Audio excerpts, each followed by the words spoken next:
Catholic Moments, Episode 125, Steve and Joni Abdalla, We Believers. Finding joy in the journey and hope in the heaven yet to come. Hello and welcome to Catholic Moments. And now, here's your host and my mom, Lisa Hendy. Well, thanks, Eric, and welcome everyone to another episode of Catholic Moments, the show from CatholicMom.com, where we talk about all things faith, family, and fun from a Catholic perspective. And on this week's show, I'm very happy to share with you a conversation that I had recently with Steve and Joni Abdalla. You'll be so inspired by their story of basically walking away from traditional careers to begin a Catholic toy company. And Steve and Joni took that leap of faith recently and have launched their first product with WeBelievers.com. It's a great resource for Catholic kids called My Mass Kit, and I'm so happy to share my conversation with Steve and Joni with you. Before we get any further into the show, though, we need to say a big thank you to our program sponsors over at CatholicMatch.com. You know, of course, that we've teamed up with CatholicMatch.com, which is the largest online community for Catholic singles, and that we're very happy to stand behind the resources that they offer over there. We recently had our first giveaway with CatholicMatch.com and gave away a 3-month membership to a lucky listener and reader of CatholicMom.com named Brenda, who will hopefully meet the Catholic man of her dreams over at CatholicMatch.com. And make sure that as the holidays approach, you consider membership to CatholicMatch.com for special single people in your life. You can support our program by visiting them through our link, which is www.catholicmatch.com/Lisa.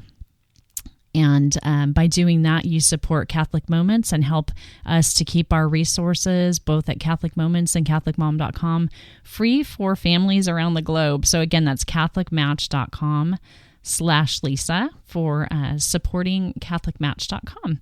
And of course, we are anxious to hear from everybody's favorite online deacon, Deacon Tom Fox. He's got a terrific reflection for us this week. I feel like I should be very quiet leading into this reflection because, of course, he always gives us something to chew on. And without any further ado, let's listen now to our good friend, Deacon Tom Fox.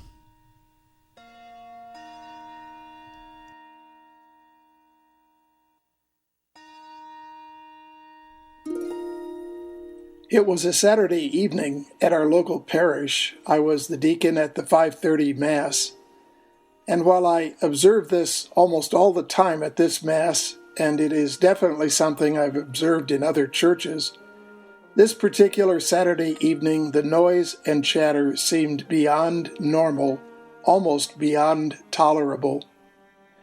Now, some may disagree with me, but sometimes I think we Catholics have become too much like Protestants in this regard. Church has become a social gathering place. Oh, I haven't seen so-and-so in 3 weeks. I wanted to tell her about my son because I know she's been praying for him. And if it isn't that, it's men talking about new cars they bought or a good meal they've had at a new restaurant. And this is going on inside the house of God. And all the time, Jesus is up front, and you can almost hear his voice. Hello? Does anyone know I'm here? I'd like to speak to your heart, if only you'd let me. Well, going back to this Saturday evening experience I started with, out of the corner of my eye as I'm walking down a side aisle, I see a woman walking at a fast clip toward me. I didn't recognize her, but she definitely was walking right to me. And in a fairly outspoken voice, she says, Deacon Tom, can you please tell people to be quiet? I'm trying to pray a rosary and I can't concentrate at all on my prayers. Now I'll fade from that story and share something that happened as soon as I got home from Mass. I looked at my computer and I had this message from the late Henry J.M. Nouwen. Some time ago, Nouwen wrote these words. Loving the church often seems close to impossible. Still, we must keep reminding ourselves that all people in the church, whether powerful or powerless, conservative or progressive, tolerant or fanatic, belong to that long line of witnesses moving through this valley of tears, singing songs of praise and thanksgiving, listening to the words, the voice of their Lord, and eating together from the bread that keeps multiplying as it is shared. When we remember that, we may be able to say, I love the church and I'm glad to belong to it. Loving the church is our sacred duty. Without a true love for the church, we cannot live in it in joy and peace. And without a true love for the church, we cannot call people to it. I wondered what you thought and what it's like in your parish. Shh, this is Deacon Tom. Blessings. Deacon Tom, thank you for that wonderful message. They're always so inspirational, and this one reminds me of a situation that happened in my parish.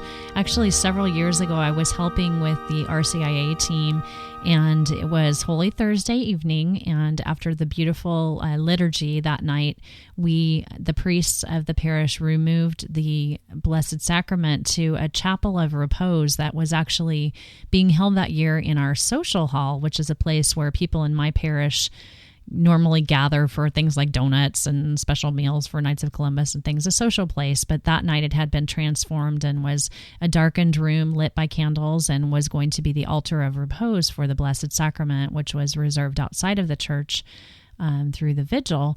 And as the priests entered the church, they placed the Blessed Sacrament on the altar that had been created for that purpose. And then the people from church basically processed by candlelight over into the social hall to pray quietly for a few moments before the Blessed Sacrament. But what ended up happening as people entered the social hall was that they began to forget the reason that they were there, and began to kind of loudly converse with one another, and the level of noise rang so high, that at one point one of the staff members on our parish actually basically had to yell out to the crowd, please remember, where you are, that you're in the presence of the Blessed Sacrament. And that basically quieted everyone down real quickly. But it is a great reminder that when we're in the presence of the Eucharist, it's a holy place. Our churches are holy places, and we gather before church is a great time to collect our thoughts and to do some maybe quiet reading or to pray the rosary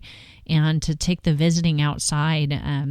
We always are reminded of that at our parish by some very friendly ushers who make it their job to, if you stop to converse sort of in the aisles after Mass, they gently kind of guide you toward the doors. So thank you for being that gentle guidance in our life, Deacon Tom, and for this week's Deacon Moment. It's, as usual, a terrific message. And don't forget that if you want to hear more from Deacon Tom and his lovely wife, Dee, who is currently beating me at Scrabble, you can head over to deacontomonline.com or be sure to listen to their great podcast at catholicvitamins.com.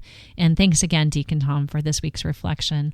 And next up, we're going to hear my conversation with Steve and Joni Abdalla of WeBelievers.com.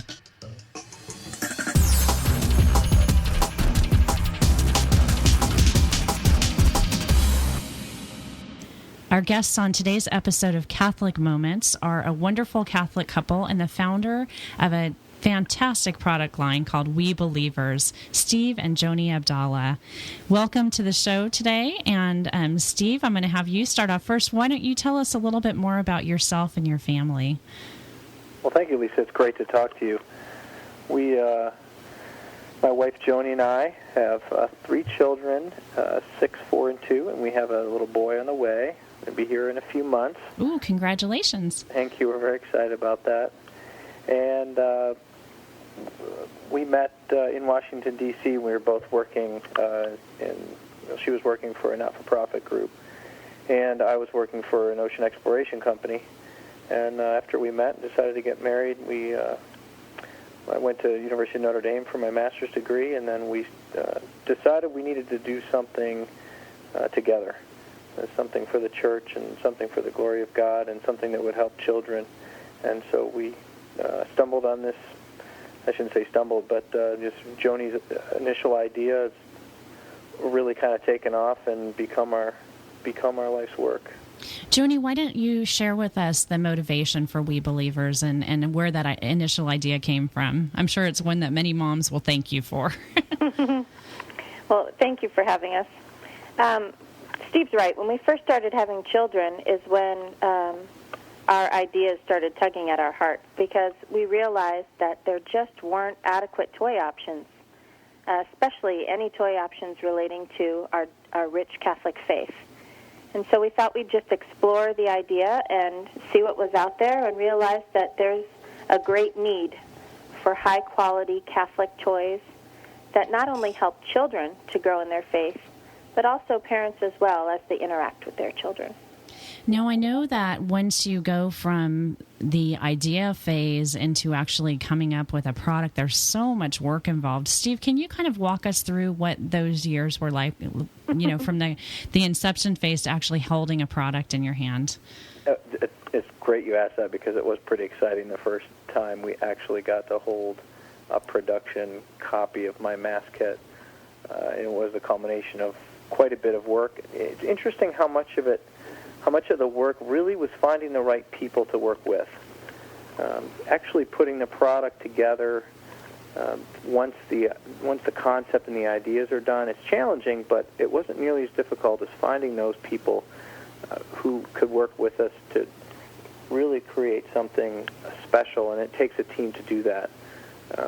Just to find an artist who could take my wife's ideas and turn them into a graphical reality that other people could catch on to and say, okay, now I see what I need to put together. We were very fortunate and blessed by the Lord to, after meeting several artists over a course of almost a year, to meet our current artist, Nalin, who's a stay-at-home mom in Columbus, but does graphic arts out of her home. And she's just been a true blessing for us to be able to take our ideas and turn them into reality. So that was really the biggest challenge, which I think was a surprise to me. I would have expected it to be some business dealing or financial stuff or that kind of thing. But it really was finding those collaborators who could make our team work completely. Joni, tell us, for those who haven't had an opportunity to see My Mass Kit, what the product is all about. My Mass Kit, it's a soft-sided mass kit for children, and the materials inside are plush.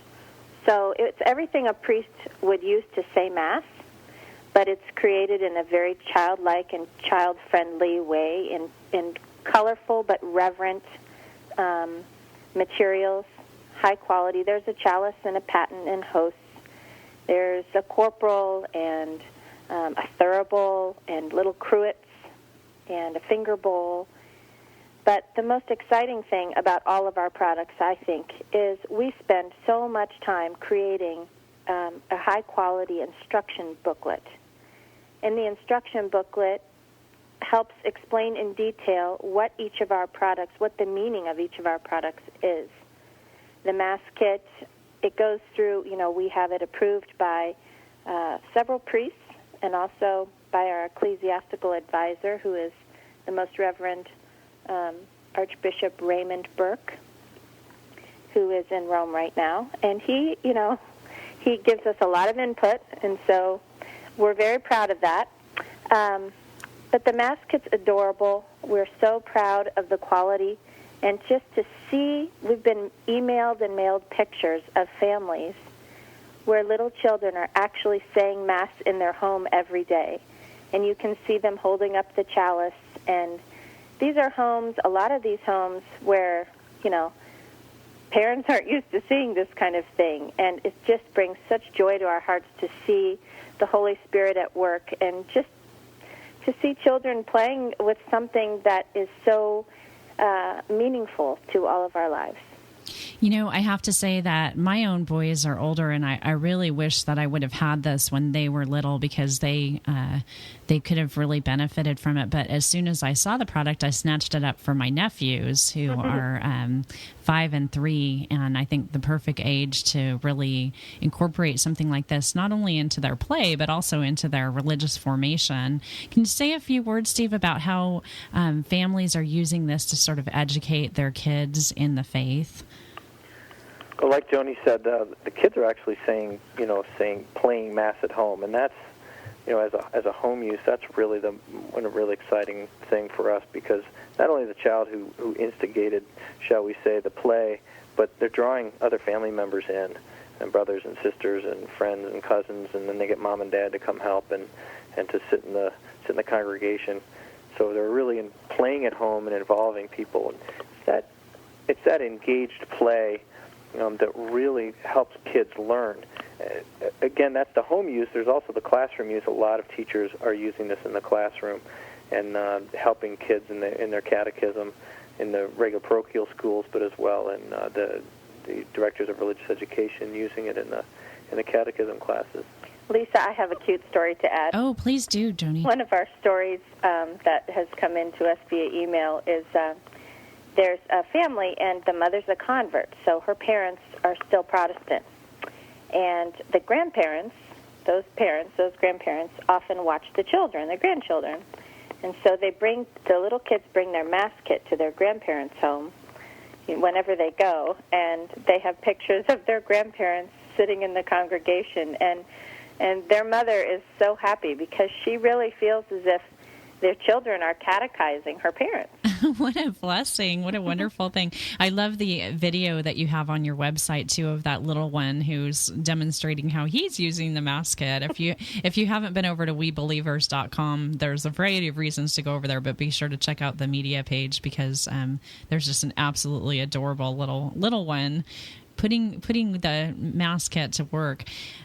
Steve, I think one of the things that I'd like to speak with you about is the construction of this product and how high quality it is, because when back in the early inception of it, when it was originally released, I was fortunate enough to see a review copy of it and to hold it in my hands and to write about it for a few of the sites that I write for. And one of the questions that people had was the price point for the product. And I know that we had some conversations back at that time about the care that you went into in selecting those who would actually produce this product. Can you say a few words about that? Sure. There's been it's been an interesting road, and creating something that really appeals to the kids visually, but also functionally, and has all of the things that the child needs to learn what's going on, required us to have quite a few number of pieces in the kit. And that being said, be able to use it in the homes of families who have 6, 7, 8 children, or especially in the classroom setting, where it's hopefully going to be used, handled not only maybe by 20 kids in a classroom, but over the course of years. The durability really needed to be there. Now, you've dovetailed that along with the safety requirements after this problems we've had the last few years with products out of China specifically, and the new safety laws that came out of that. It's called the Consumer Product Safety Improvement Act of 2008, that put a lot more requirements on manufacturers. The good thing for us is before that act was put into place, we were already doing the things that act required. And we took some care to make sure not only were we good stewards of making these products safe for the children that be using them, making them high enough quality that they would withstand the use that they would be getting in the classroom and the home. But also we were interested in making sure that we were good stewards of those who were helping create the products, that were paying a fair wage and being attentive to the environment and those other things that we all think are a part of being good stewards of what we're given. So not only getting them produced, but also making them safe for customers. And when you put all those things together, and you couple that with being a small startup company, and as a small startup company, we have to start somewhere to get rolling, and that means buying smaller volumes than, say, a Mattel would buy of their first toy. Mm-hmm. And with smaller volumes comes higher cost per unit. So as people support us and help us in this mission of being good stewards of creating high-quality products that have great content, that support will snowball and will help us grow. And as we grow, we'll be able to procure our materials and our labor costs at lower, at more volume rates, which will help us to pass on those cost savings to customers. So it's kind of a cycle, and we're at the beginning of that cycle, and we're really trying to do everything right at the beginning that will help us to get to a larger growth phase as we move along in the coming years. Well, I think it's important that we have that conversation with folks. In a way, you're catechizing adults when you talk about the social justice issues involved with choosing, the producers and going with labor that's being paid at a fair rate, and that's going to trickle down to your price range. But I'd love to see this product in a Walmart or a Target or someplace like that where it could be readily accessible. But I'm sure you guys, you have to start somewhere, and you've done such a great job. Joni, tell us a little bit more about some of the other products that you have. When we go over to webelievers.com, we can see 2 future products, the Vocations Dolls and the My Quiet Church. Tell us about those products. We're really excited about these. The Vocation Dolls will be out for Christmas. We're working furiously to have them ready, and actually what's taking so long with these dolls are the instruction booklets that accompany them. And what we've done is we have taken our 2 characters, our priest, Father Juan Pablo, and our religious sister, Sister Mary Clara, and we've made them into plush, huggable dolls for children. The accompanying booklet each comes with a full-color, 24-page booklet that we've worked so hard on. We have taken the time to interview 5 holy men, priests, 5 priests, 4 from different orders and 1 diocesan priest. And we've interviewed 5 religious sisters from different congregations. And we've taken their interviews and put them into stories for children ages 3 to 8. And every time, at first I thought, well, how different are these interviews going to be? I heard my call from God, but wow, every time we would receive a new interview, it would bring tears to our eyes. I mean, the way God calls people to their religious vocation is so beautiful, and the book is so diverse and interesting, and we have pictures of the people we interviewed, and we have a diagram of a habit for the religious sister, and we have the diagram of what the priest wears, and we have a diagram of a rosary and a prayer for vocations, and we just hope and pray that the Holy Spirit will use these to get children talking about religious vocation. There are so many toys out there that encourage children to secular vocation, which is wonderful, firefighters and doctors and nurses, but there's really nothing out there to encourage even just the average Catholic family to talk about calling to the religious life. And the dolls are adorable. We just received the prototypes from Thailand a couple weeks ago. And we're just thrilled. I'm so excited. I'm so glad they'll be out. Are they plush dolls as well? They are are the same plush. type of thing? Okay. Uh-huh. They are. They're so cute. And then hopefully by Easter, and I say hopefully because as a small company, so many things change our timeline. But hopefully by Easter we will have our My Quiet Church. And that is a plush church. And it's a soft sculpture church, and it's created to teach kids the proper names of everything they would see inside a Catholic church. The artwork inside is absolutely adorable. There's even a little confessional. We've silk screened the confession screen on the wall with our priest, Father Juan Pablo, behind it. Oh, perfect. And then we're sewing a curtain so you can take our character and any character who has to go to confession and put them under the curtain. It's just so cute. And it will include all of our characters, our little family, and our priest and our religious sister.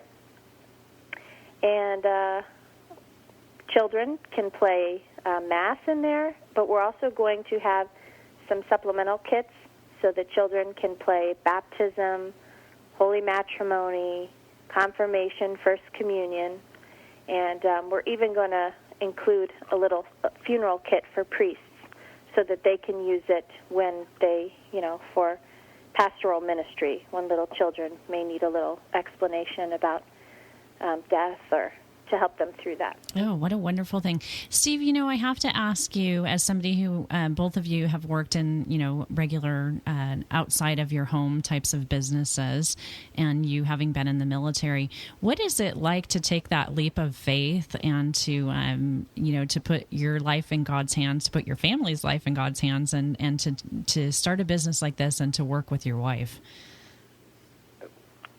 let's compartmentalize that, because taking the risk and working with my wife are two separate things.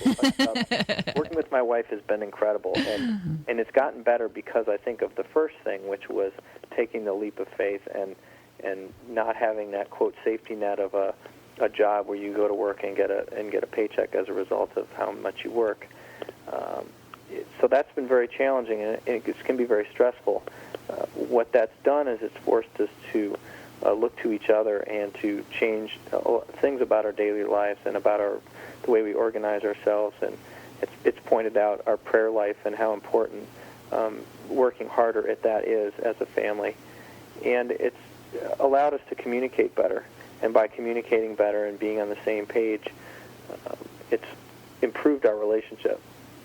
And those things never happen in a vacuum. You have to work at them, but it's given us an opportunity, I think, to not just go through the motions of living in the same house where I go off to work every day and then come home and we have dinner, and then you can it's easy to get in a rut. It's given us an opportunity to really analyze what our family life needs to be like and what God's calling us to do, and to look to each other instead of just marching through the motions of daily life, which happens. It happens to all of us. So it's been a real blessing for us. And Joni, how do you think that the ministry and your apostolate has impacted on your children and their upbringing? Our children are so cute. They're little kids. They're very flexible, and they know that Mommy and Daddy. I mean, I've never really worked before from home as a married woman, except in the last 2 years, and so they understand that we pray for our company, and they realize as best they can at their young ages that we're doing what we feel God is calling us to do, and so Mommy has to work sometimes, and so we have other activities for them to do while I'm on the computer or designing, and I really try to manage my time so that most of that occurs after they're in bed at night. But they're not too fazed by it yet. They're very excited for our religious sister doll to come out because they bring the prototypes to church, and it is so precious. So I'm excited to get a couple toys out for them that they'll be able to use and enjoy. If I may also, yes, please. You asked Steve about starting the company from scratch, and he would never say this, but, I have marveled at how my husband has really taken this company from just this idea to actually having products developed and in people's homes for them to enjoy. And he's done this by himself, and whenever he would have a question, he would just research the answer, and it took a lot longer than if he had, a business partner or a big team working with him, but he's done this, and I'm just so proud of him. Well, way to go, Steve. I'm glad sometimes that we can have these conversations and share things like this, because I know that there are people probably out there in our listening audience who, similar to you guys, may have an idea how they want to use the skills that God's given them to reach out to others and to share the faith. So I think you guys provide a really wonderful example for anyone who's looking at their own life and thinking, how is God calling me to share the talents that I have to reach out and to touch others. So you guys have done such a tremendous job. Again, our guests today have been Steve and Joni Abdalla, the creators of We Believers. And I do want to invite all of you to please head over to webelievers.com, and that's actually WEE believers.com, to check out all the great resources that they have there. Not only their product line, but also some great faith formation activities for little ones and tremendous resources for Catholic families. So please check them out at webelievers.com. Steve, we'll give you the last word today. Are there any additional comments that you'd like to share with our listeners before we let you guys get back to work?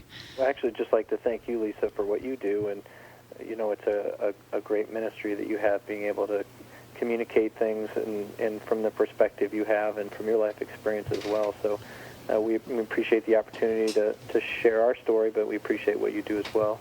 Well, it's a real blessing to get to speak with you guys, and I can't wait for the chance to pick up the new products and to share them with my nephews, and I'll be keeping you guys in my prayers, and thank you so much for your time today. Thank you, Lisa. Well, remember everyone that with holidays coming up and special times of the year for gift-giving occasions, that this My Mass kit from WeBelievers.com is just an absolutely wonderful gift for any special little one in your life. So we'll have links in our show notes for you to head over there. Again, it's WeeBelievers.com, WeBelievers.com. And thanks again to Steve and Joni Abdalla for this terrific interview and the time that you spent with me and the great work that you're doing. And I also want to say thank you to my Facebook friends this week, because you guys are champions. I snuck a little extra into the podcast feed this week. You may have seen the first video that we've released in our brand new resource for Catholic kids.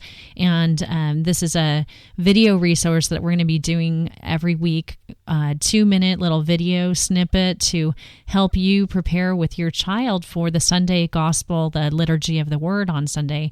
The videos also contain information about the saints of the week and our ideas for ways to celebrate the year for priests with your children. And I turned to my Facebook friends this week for a little contest to help me name this particular resource. We launched it without a name, so we're working backwards here. And I was so thrilled to get 54 comments from Facebook friends and some emails as well. And good news that our friend Paula Rutherford was the winner of a CatholicMom.com apron for her participation in that particular contest. We still don't have a name because I got so many great ideas and I'm just absolutely bamboozled about what to name the thing. But a few of those great ideas came from friend of the show, Sean, the duct tape guy, and his daughter, Sarah. So I just have to play for you the audio feedback that they sent me. It'll give you a little bit of an idea of what that project is all about if you didn't see the video. And I'll let you know a little bit more about it on the other side of this little feedback from Sean and Sarah. Hi, Lisa. This is Sean. And Sarah. We really like your idea of short slideshows and videos for the gospel for children. What did you think about the videos you saw, Sarah? I loved it because I could understand it because it did not feel like voice. And it was really cool how you did the slideshow. I sort of liked how she described a way for kids to take the gospel into their daily life. Yeah. Not just on Sunday. We had some amazing ideas. We brainstormed over ideas for names for the show over supper. The first idea I had was to sort of get cutesy, and we could do something like Mass for kids or Gospel for kids. And then I thought, well, you can get kind of visual, and we could do something like this, Mass for kids. And then I thought about maybe with this idea where you've got the acrostic going, we could do something like this, Gospel, Kids, Time. And that could be Kids Time Gospel, or it could be Kids Gospel Time. And then Sarah had an idea that she drew. Mass for cute kids, and I put down for cute, courage, unique, trusting, enriching kids. And you also had an idea for the Kids Gospel Time, didn't you? Let's show Lisa that. This is an idea where I wrote down Kids Gospel Time, and then I decided that I would put down a rosary because it was holy. I thought it went Tootsie Kids Mass Time. We'll send pictures of all our sketches, and I hope you get a great name for a great idea. Bye-bye, Lisa. Sarah, I want to bottle your energy and I need it, so send it over to my way. Thank you guys so much for sending over that feedback. And I love your ideas, and they sent some great pictures too. Not only is Sarah a good show namer, but she's also a great graphic designer. So thanks to Sean and Sarah for sharing that. And speaking of Sarah's, here's our friend Sarah Reinhard with this week's Merry Moment. Hello, my name's Elizabeth. And my name's Sarah Reinhard. It's time for Merry Moment. Every morning in my inbox, there's a Mary vitamin. Have you heard of this? If not, be sure you check it out through the show notes. There's a Yahoo group you join, and then you get an email. In those emails, you'll find quotes and inspiration. There's a daily resolution, and for me, it serves as a little spur for my saddle. Do you think it's any accident that as I was contemplating what I was going to share with you as I prepared this recording a couple of days late because I forgot, that the topic of the Mary vitamin that just arrived is the wisdom of Mary? Me neither. From that email, I found this quote from St. John Eudes. Our Lady possesses a special knowledge of those who are most devoted to her. She knows God's designs concerning them, the road they should follow to reach God, the state and dispositions of their souls, all the accidents that befall them, all their possible perils, the pains they suffer interiorly and exteriorly. She knows the temptations that assail them, the evil schemes of their enemies, and all their corporal and spiritual needs, so that she may assist, protect, defend, and strengthen her faithful followers, obtain from her divine Son the help they need most, and she herself be the best of mothers to them. From this quote, I gather a couple of important spurs for my saddle this week. First, God cares enough about me to give His mom special knowledge of those of us who are devoted to her. Am I devoted to her enough to qualify? Yeah, I bet I am, and I bet you are too. Let's not get caught up in the am I devoted enough battle. I say that because it occurred to me, and as I've prepared these reflections in the past and shared some of my own failings and insecurities in these areas, I've gotten a lot of feedback, and it gives me a feeling that I'm not alone about this. So, anyway, we're all devoted enough, okay? Let's just get that straight from the get-go. Second, Mary cares enough to have that knowledge and take action to help me. How else can she be the best of mothers to me? She has knowledge and she's going to take action to help me. Wow. Third, maybe the biggest temptation for me is that I believe I'm alone, fighting the battle for daily prayer or the battle to empty the laundry baskets all by myself. No one's here to help me. I have to do it all myself. I have to carry everything on my own shoulders. And that's a myth. Mary knows, and she cares. She knows because God knows. Maybe you feel like you're alone in your particular battle today. Maybe it seems sort of hopeless or pointless or even impossible. Let's grab Mary's hand together, shall we? I'll say a prayer for you today, and you can say a prayer for me. Until next week, my friends, may Our Lady shower you with her love as she leads you always closer to her Son. Thank you, Elizabeth, and thanks again, Sarah, for that Mary vitamin. That looks like just a wonderful resource, and we'll have a link, as Sarah mentioned, in the show notes so that you can subscribe to that particular resource if you want it. And someplace else that you should be subscribed is www.snoringscholar.com, where the lovely and talented Sarah Reinhardt shares her thoughts and devotions and ideas and great stuff all week long every week. So be sure to go over there and subscribe to Sarah's blog. And that's about it for this week. We're running out of time very quickly. I want to thank you for listening. I'd love to have your feedback. You can reach us on our voice feedback line at 206-339-9272. That's 206-339-9272. Or drop us a comment on the blog anywhere where you listen to this show. We need some feedback. I'm also looking for some friends on Facebook and on Twitter. So if you want to connect with me over there, there are links to that in the show notes.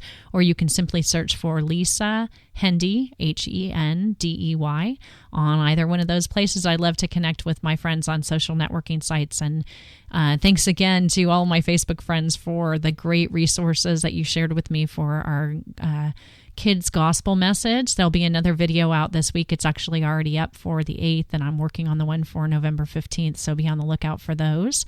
And I'll let you know pretty soon what the actual name of that resource is. But until then, hope you and yours have a wonderful week.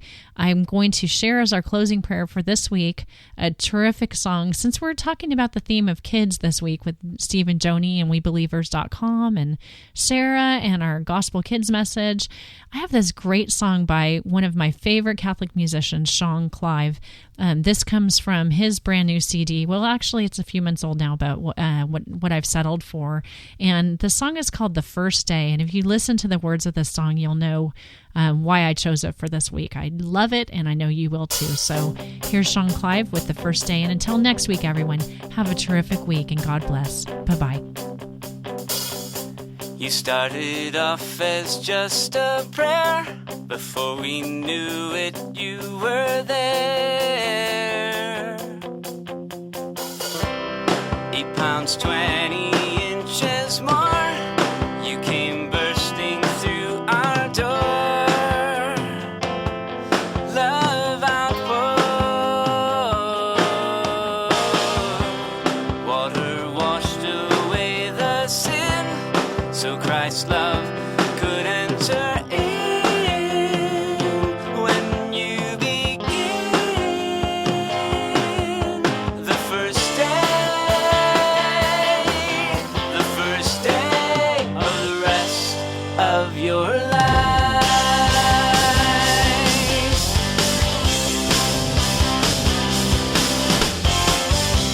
We always held you very near, so you would know we're always here. What you need is a place to be, who God created you to be. Now you see that it's the first day. Yeah, it's the first day of the rest of your life. The first day to appreciate the blessings God has given you. Just remember this life is short and days are few. Now the keeping time has passed, time to send you off at last. Though it's hard to let you go, despite these tears deep down, we know that you know, because it's the first day. Yeah, it's the first day. It's the first day. Yeah, it's the first day. It's the first day. Yeah, it's the first day of the rest of your life. It's the first day.